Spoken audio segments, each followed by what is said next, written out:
Wednesday took forever to come, and then the school day dragged on endlessly. I could barely pay attention to my teachers as my mind raced in nervous anticipation. Would anyone show up? Would they be cool? Would they want to be friends with me? I tried to tell myself that didn't matter. That'd be fine either way. But my heart wasn't buying it this time. I wanted this to be a success. Badly.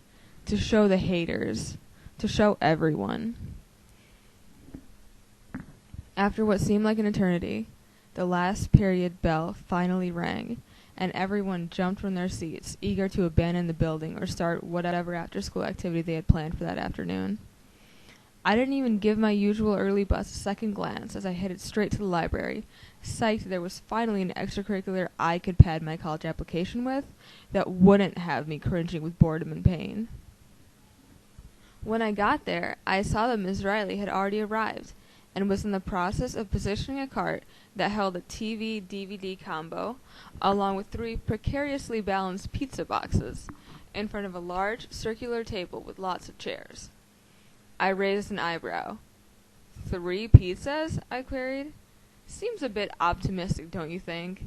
I mean, we don't even know if anyone will show up to this thing. Miss Riley laughed and set the pizza boxes on the wood table. You worry too much, Maddie, she scolded. And besides, what's the worst that can happen? We'd have to eat all the pizza by ourselves? What a tragedy. True, I said, opening the box and helping myself to a hot slice. The cheese burned the roof of my mouth, and I quickly set it down on a paper plate. What books did you get? I thought we'd start with a little Full Metal Alchemist, she said, reaching into a cardboard box and setting a stack of manga on the table. And maybe, if there's time, we could watch some anime. I brought in Dot Hack Sign. Have you heard of it? It's based on a video game, sort of like Fields of Fantasy. Nice, I said, impressed by her selections. And here I had been worried that she'd whip out a Pokemon or Sailor Moon in a lame, misguided adult effort to be cool. But Miss Riley, she was the real deal. Someday, she added, her eyes shining, I'll make you all watch something real old school, like the anime they had on TV when I was growing up. I grinned wickedly. Huh, I didn't realize they had TV back then. She balled up a piece of paper and threw it at me. Watch it, Missy, she warned. Just kidding. She grabbed a slice of pizza and set it on a plate. I'm not exactly a grandma. We even had internet when I was a kid, I'll have you know. Internet, I'll give you that, but not YouTube or MySpace. She shook her head. Yes, she admitted. It's true. As a child, I was severely deprived of the opportunity to post my personal information online for all the world's perverts to see. In fact, I even used a diary made of paper instead of a blog. Sad, really, now that I think about it. I grinned. Yeah.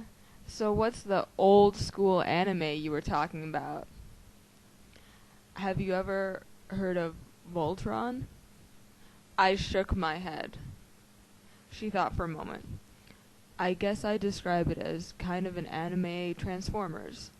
These 5 kids had spaceships that they combine into one giant robot.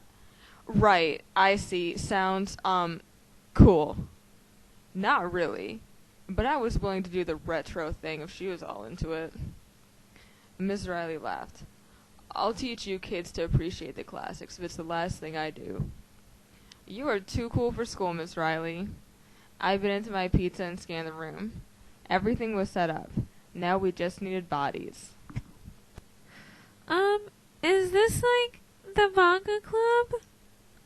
I looked up to see a gangly, mousy brunette, all legs and arms, with pigtails and braces hovering at the library door. A freshman from the look of it, dressed in an adorable plaid pleated skirt, leg warmers, and a vintage-looking Hello Kitty top. On closer examination, I realized she had tiny cat ears, bobby pinned to her headband.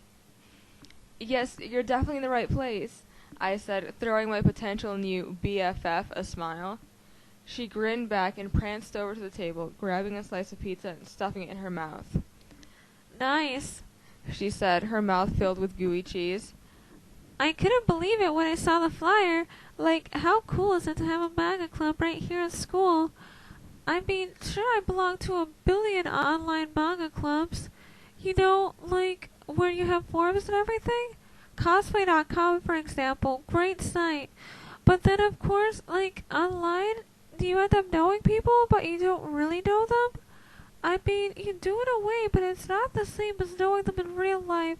Not that I consider online life not real, but you know what I mean, right? She paused to take a much-needed breath. I waved. I'm Maddie, I said, while I had a chance to get a word in edgewise. She wiggled her fingers, with nails pink and chipped. I'm Jessica. You can call me Jessie. She replied. Thanks for starting this club. No problem. I liked her already. 3 more kids filtered in. A stocky sophomore named Ed that I recognized from art class. A goth girl, Trina, call me Black Raven, Jones, who informed everyone she preferred vampire manga, and had several volumes of Tokyo Pop's Chibi Vampire on hand to prove it. Rounding out the crew was a total emo boy, who introduced himself as David. He dressed all in black, and was desperately trying to look mopey and miserable. Problem was, he was obviously so excited about the club, he kept grinning widely, which seriously detracted from the life sucks and then you die look he was going for. I couldn't believe it. Where had these kids been hiding the past few months?